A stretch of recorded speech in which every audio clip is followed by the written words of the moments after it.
दोस्तों नमस्कार। लिपिड्स और फैटी एसिड्स का क्लासिफिकेशन और स्ट्रक्चर्स समझने के बाद आज थोड़ा चर्चा करेंगे एनालिटिकल कांस्टेंट्स के बारे में। जो फैट से रिलेटेड एनालिटिकल कांस्टेंट्स हैं कि वो एनालिटिकल कांस्टेंट्स कौन कौन से होते हैं और उसका क्या रेलिवेंस होता है। आपने देखा होगा फैट्स के मामले में आजकल बहुत सारे एडल्ट्रेशंस हो रहे हैं और मार्केट में जो भी फैट्स और घी ऑयल्स और भी दूसरे प्रोडक्ट्स जो फैट से रिलेटेड मिलते हैं तो उसमें कहीं ना कहीं किसी प्रकार का एडल्ट्रेशन होने का चांस रहता है। तो उस एडल्ट्रेशन को कैसे डिटेक्ट कर सकते हैं और कौन कौन से स्टैंडर्ड एनालिटिकल टेस्ट्स हैं जिसके बेसिस पे कुछ हद तक हम ये जान सकते हैं कि फैट्स में कोई दूसरा फैट तो नहीं मिलाया हुआ या कोई दूसरी और मिलावट तो नहीं कर रखी है।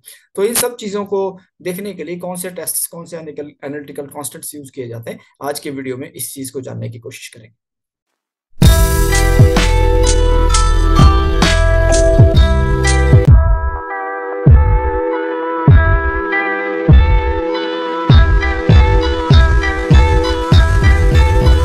तो दोस्तों मेरा नाम है एसके शर्मा और क्वेश्चन पूछने से कभी मत डरना। बात कर रहे थे एनालिटिकल कांस्टेंट्स की कि फैट्स में और जो लिपिड्स हैं उनकी क्वालिटी को चेक करने के लिए क्या क्या प्रकार के कांस्टेंट्स हम लोग यूज कर सकते हैं, उनकी क्वांटिटेटिव टेस्ट्स के लिए क्या क्या स्टैंडर्ड मेथड्स हम लोग यूज कर सकते हैं, तो उन टेस्ट्स को हम लोग क्या बोलते हैं और उसका क्या एप्लीकेशन है।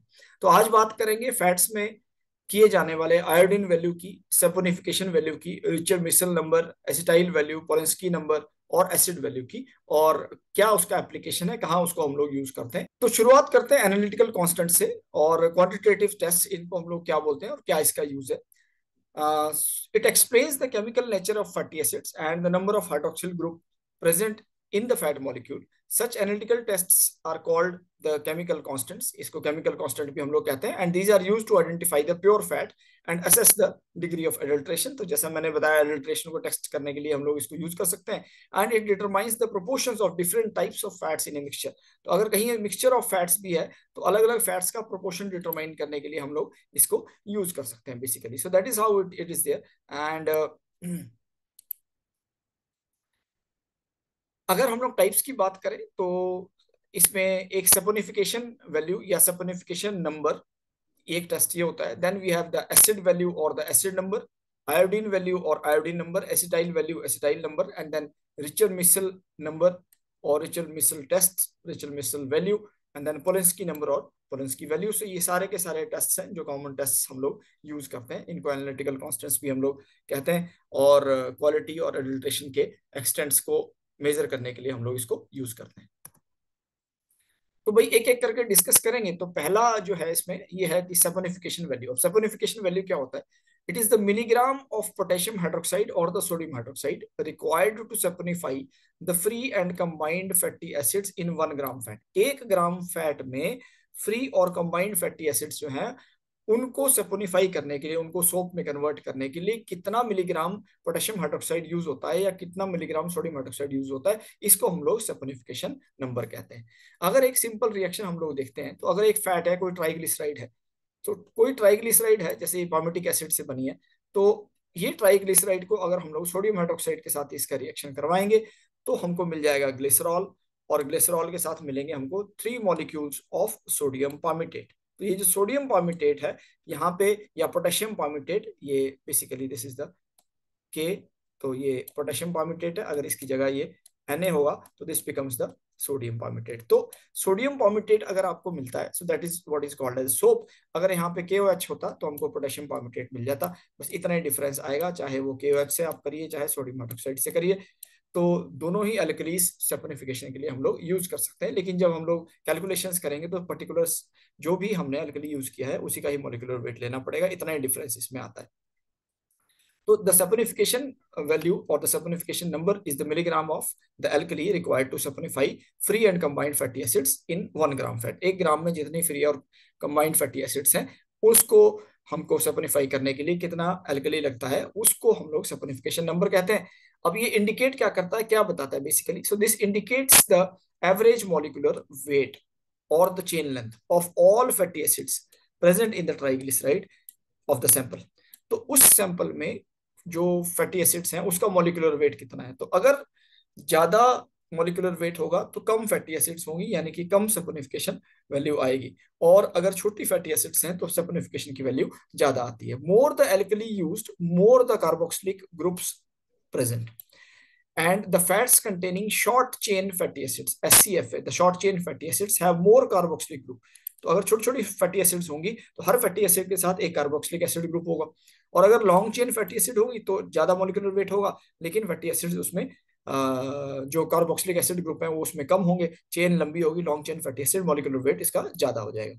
So the SCFA, short chain fatty acids, have higher saponification number as compared to the long chain fatty acids. तो जैसा मैंने कहा कि लॉन्ग चेन फैटी एसिड्स में कम नंबर ऑफ फैटी एसिड्स है, मॉलिक्यूलर वेट ज्यादा होगा, तो इसलिए जो सपोनिफिकेशन नंबर है that is higher for the short chain fatty acids. Example दिया है कि भाई बटर के केस में अगर हम लोग देखते हैं तो butter has more of the short chain fatty acids, butyric acid, caproic acid. So saponification number इसका 220 से 230 के बीच में आ जाता है।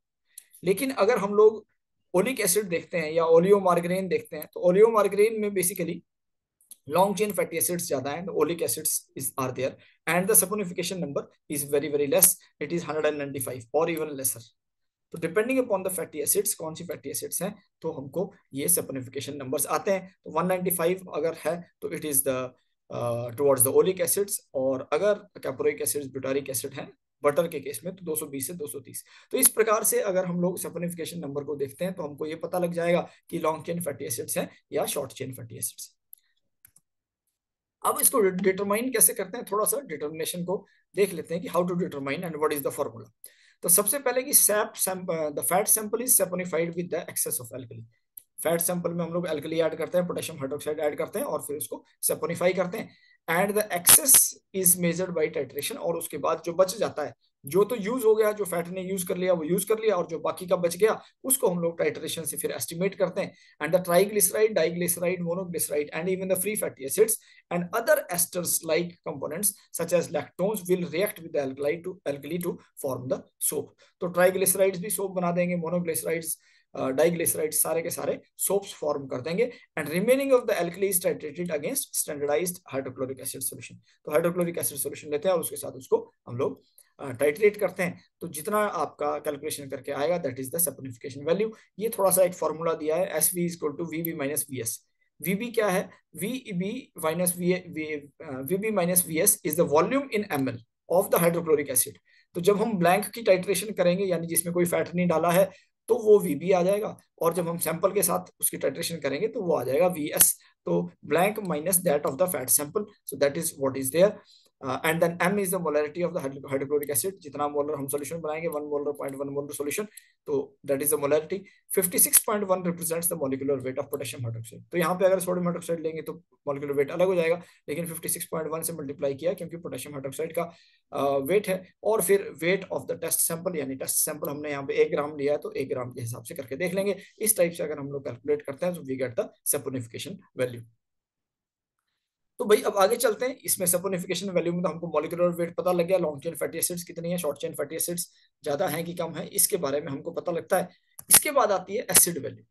अब एसिड वैल्यू क्या है, acid value is again the represented as the milligram of potassium hydroxide, milligram of KOH required to neutralize the free fatty acids। अब जो तो ट्राइग्लिसराइड्स, मोनोग्लिसराइड्स की फॉर्म में थी वो तो आपका उन फैटी एसिड्स को जब हमने अल्कली को ऐड किया तो वो सोप फॉर्म कर देती हैं। लेकिन अगर फ्री फैटी एसिड्स हैं जो सोप फॉर्मेशन के प्रोसेस में नहीं जा रही हैं, so those fatty acids they are neutralised by the addition of the potassium hydroxide, and this indicates the degree of rancidity। तो एसिड नंबर क्या इंडिकेट करता है, डिग्री ऑफ रेसिडिटी। जो सपोनिफिकेशन नंबर क्या रिप्रेजेंट करता था, the chain length or the molecular weight of the average molecular weight of the fatty acid, so that was represented here, but this indicates the degree of residity। अब देखिए जो fat को अगर properly process किया है और properly store किया है तो उसमें फ्री फैटी एसिड्स कम बनेंगे, लेकिन जो fat extensive processing the fat is subjected to extensive processing or the harsh storage conditions, then the free fatty acid formation may be high, and in that consequence the acid number will also be high। So fat which has been processed and stored properly has very low acid number, whereas the value whereas those fats which are subjected to the adverse storage and processing condition will have the acid number very high. So this value is expressed as percent of the free fatty acids, and it is calculated as the oleic acid or lauric acid or the palmitic acid depending upon the predominant acid उसमें कौन है. तो acid value here it is 56.1 into V into N upon W, where V is the volume in ml of the standard potassium hydroxide or sodium hydroxide solution, and N is the normality, and then W is the weight of sample. यहाँ पे 56.1 लिया, तो you have to take the potassium hydroxide as standard, so that is how it is there. तो भाई saponification value हो गया, saponification number हो गया और एसिड वैल्यू हो गया. इसके बाद चलते हैं the Reichert Meissl number, RM वैल्यू. तो अगर हम फैट को स्टीम डिस्टिल करते हैं, अगर हम लोग फैट को स्टीम डिस्टिल करते हैं, तो हमको दो कंपोनेंट मिलते हैं, वो फैटी एसिड्स जो कि steam volatile water soluble fatty acids होंगी. दो कंपोनेंट्स होंगे, steam volatile water soluble and water insoluble which are non volatile and water insoluble fatty acids. तो दो प्रकार की फैटी एसिड्स हमको मिल सकती हैं. तो the milliliter of 0.1 normal potassium hydroxide और sodium hydroxide required to neutralise. अब इस प्रोसेस में हम लोग क्या करते हैं, रिचर मिसल नंबर निकालने के लिए पहले उसको हम लोग स्टीम डिस्टिल करते हैं. फैट को क्या करेंगे, स्टीम डिस्टिल करेंगे और 5 ग्राम फैट लेंगे और उसको स्टीम डिस्टिल करेंगे. और स्टीम डिस्टिलेशन के बाद जो आपका डिस्टिलेट आ गया उसको कंडेंस करके कलेक्ट कर लेते हैं और फिर उसको देखते हैं कि उसमें कितनी फैटी एसिड्स आती हैं, और उन फैटी एसिड्स को हम लोग न्यूट्रलाइज करते हैं बाई 0.1 नॉर्मल पोटेशियम हाइड्रोक्साइड और सोडियम हाइड्रोक्साइड. तो इस प्रोसेस को हम लोग बोलते हैं, this number is called as the Reichert Meissl number. It indicates the amount of steam volatile और वाटर सोलुबल फैटी एसिड्स. ये हमको क्या बताता है कि steam volatile water soluble fatty acids कितनी थी. So this is what is the indication. The saponification of fat and acidification of the steam distillation and steam distillation, the volatile soluble fatty acids may be separated and determined quantitatively. तो जैसे मैंने बताया कि पहले distil करेंगे और फिर इसको क्वांटिटेटिवली हम लोग डिटरमाइन कर लेते हैं. Butter fat is the only common fat with high Reichert Meissl value. अगर बटर फैट है उसकी हाई रिचर मिसल वैल्यू रहती है. And this determination therefore is of interest in that it aids the food chemist to detect butter substitutes in the food products. तो butter substitutes को ये estimate करने के लिए यूज होता है. अगर हम लोग इसका फॉर्मूला देखें तो Reichert Meissl value is Vs minus Vb into N into 11, whereas Vs is the volume of sodium hydroxide required for the test and Vb is the volume of sodium hydroxide required for the blank. तो blank के साथ major करके देखते हैं. N is the normality of the alkali which is used. So this is how it is done, the richer missile value.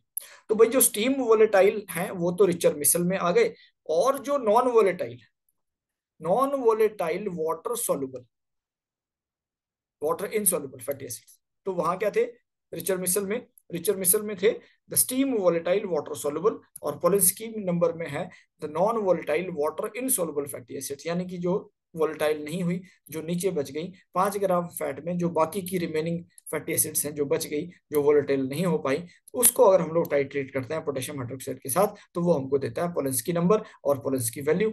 So this indicates how much of the volatile fatty acids can be extracted from the fat through saponification, और बाकी की जो बच गई, so they are the non-volatile ones, the insoluble fatty acids and those which are non-volatile with steam distillation.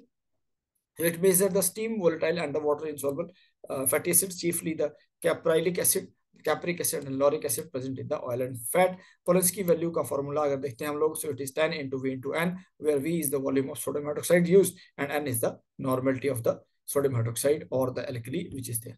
तो Polenske और RM number में यही डिफरेंस है कि एक वाटर इनसोलुबल और नॉन वोलेटाइल फैटी एसिड्स को नापता है और दूसरा water soluble volatile fatty acids को न्यूट्रलाइज करेगा. तो that is how it is there. So this is what is the difference between RM number and the Polenske number.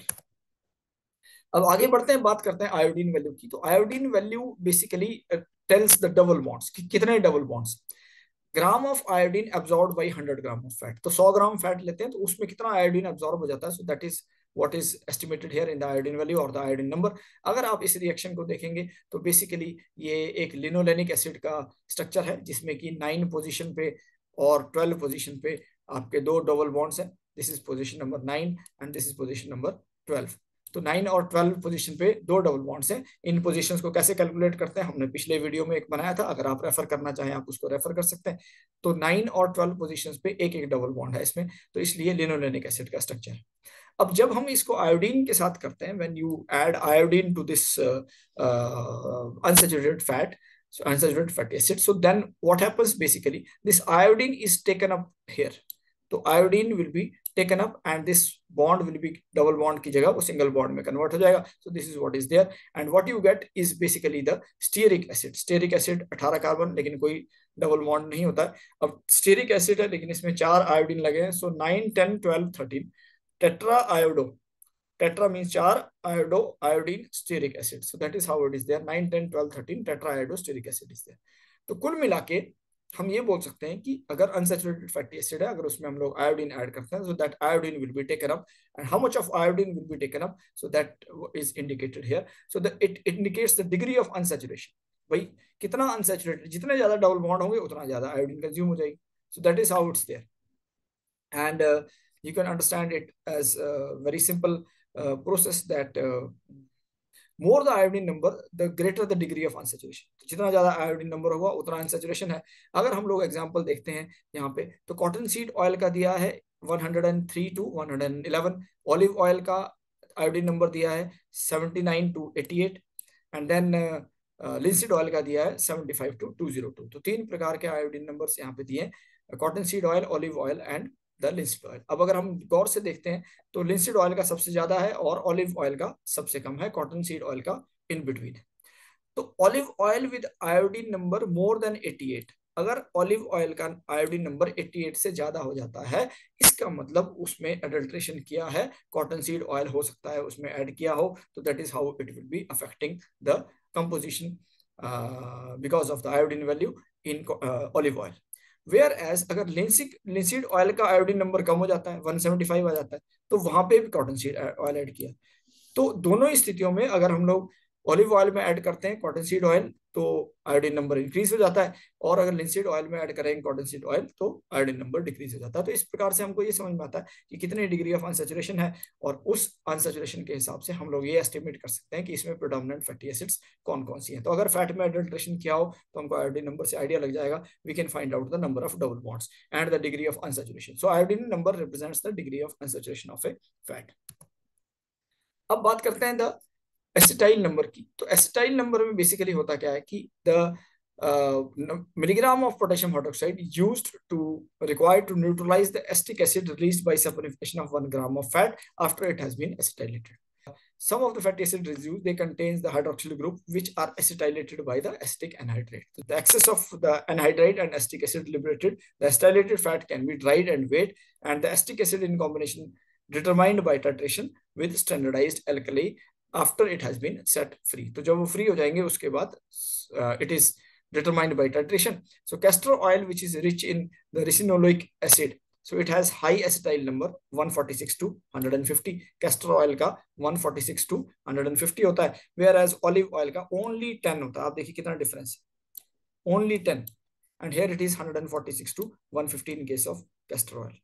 तो कुल मिला के जो फ्री हाइड्रोक्सिल ग्रुप है, फ्री हाइड्रोक्सिल ग्रुप कितने होंगे ये मेजर करता है द एसिटाइल नंबर. तो भाई थोड़ा सा समराइज करते हैं. समराइज करेंगे तो पहला था saponification value which is the major of the potassium hydroxide और sodium hydroxide required to saponify 1 gram of fat.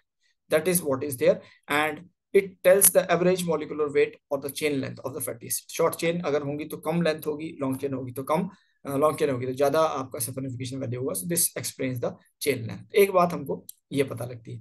दूसरी बात हमको पता लगती है the acid value. Acid value में क्या है, the milligram of potassium hydroxide required to neutralise 1 gram fat. 1 gram fat को कितना पोटेशियम हाइड्रोक्साइड लगेगा उसको न्यूट्रलाइज करने के लिए. So it tells the degree of an acidity. अगर एसिडिटी ज्यादा होगी तो फ्री फैटी एसिड्स ज्यादा हो जाती हैं, एंड प्रोसेसिंग और स्टोरेज के दौरान भी ये फ्री फैटी एसिड्स रिलीज होंगे.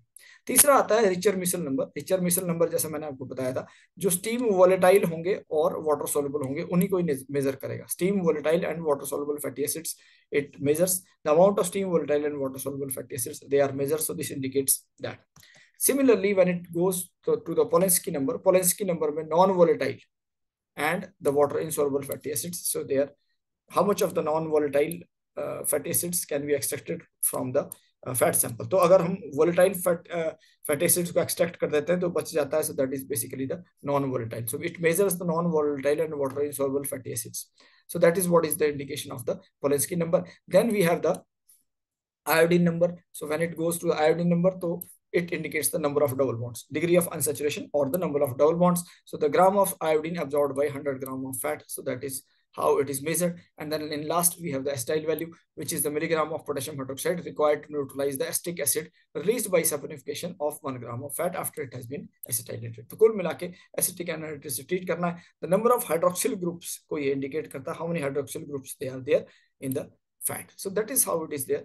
So in totality we have 6 test. अलग अलग टेस्ट अलग अलग चीज के लिए यूज होते हैं. तो आप अगर इस टेबल को भी ध्यान में रखेंगे तो आपका बहुत सारा कंसेप्ट इसमें क्लियर हो जाएगा और आप उसको अप्लाई कर सकते हैं. अगर किसी को डिटेल्स में मेथड पढ़ने तो ये एफएसएसआई का मैनुअल है for the analysis of foods oils और फैट्स के लिए. बड़ा ही कॉम्प्रिहेंसिव मैनुअल है. इसको आप एक बार चेक कर सकते हैं. और the manual of analysis of foods, तो fats and oils and fats का एक यूनिट है. अगर हम लोग इसमें गौर से देखते हैं तो you will be getting all these numbers. so determination of saponification value, the unsaponifiable metal, the acid value, the iodine value, the Reichert Meissl number. तो ये सारे के सारे आपको अलग अलग कॉन्स्टेंट्स इसमें मिल जाएंगे. इसको कैसे डिटरमाइन करते हैं. So the methodologies has been there in totality so that you can check. अगर आप कहते हैं तो मैं आपको इसका एक ग्लिम्स दिखा सकता हूँ. If you wish I can just show it to you. तो यहाँ पे आप देख सकते हैं the FSSI manual of methods of analysis of foods oils and fats. तो ये it goes into a comprehensive document and it is available free of cost on the website, so you can scroll through it. अगर आप इसमें ध्यान से देखते हैं, so we have the saponification value test, we can have the unsaponified matters, we can have the acid value, iodine value, Richel Missel number, Polanski number, so all these values they are there. तो आप इसके details में methods यहाँ से पढ़ सकते हैं. इसके अलावा भी मॉइस्चर फैट और अलग अलग फैट से संबंधित क्वालिटी कैरेक्टरिस्टिक्स निकालने के लिए इसमें मेथड्स दिए गए हैं. So you can just go through it if you are interested. तो मैं समझता हूँ कि आपको ये कंसेप्ट थोड़ा सा आज क्लियर हुआ होगा कि किस प्रकार से अलग अलग नंबर्स हैं अलग अलग चीजों के लिए यूज किए जाते हैं. तो दोस्तों मैं समझता हूँ कि आज का कंटेंट आपको इन्फॉर्मेटिव लगा होगा. एग्जामिनेशन में अगर आप जो समरी वाला मैंने कंटेंट बताया अगर उसी को भी याद कर लेंगे तो आपका काम काफी हद तक हो सकता है. और इसके अलावा जो अगर आप फॉर्मूला याद कर लेंगे तो उससे भी आपको काफी हेल्प मिल सकती है एग्जामिनेशन में. और जितने भी क्वेश्चंस हैं किसी न किसी टाइप से उसी चीज में से आते हैं कि कौन सा टेस्ट कौन सा एनालिटिकल कांस्टेंट क्या रिप्रेजेंट करता है, उसका एप्लीकेशन कहाँ है, कैसे हम लोग किस कंडीशन में उसको यूज करेंगे फॉर चेकिंग द अडल्ट्रेशन. सो आज के लिए इतना ही कंक्लूड करते हैं. किसी दूसरे टॉपिक के साथ बहुत जल्दी मिलेंगे. तब तक के लिए धन्यवाद. नमस्कार.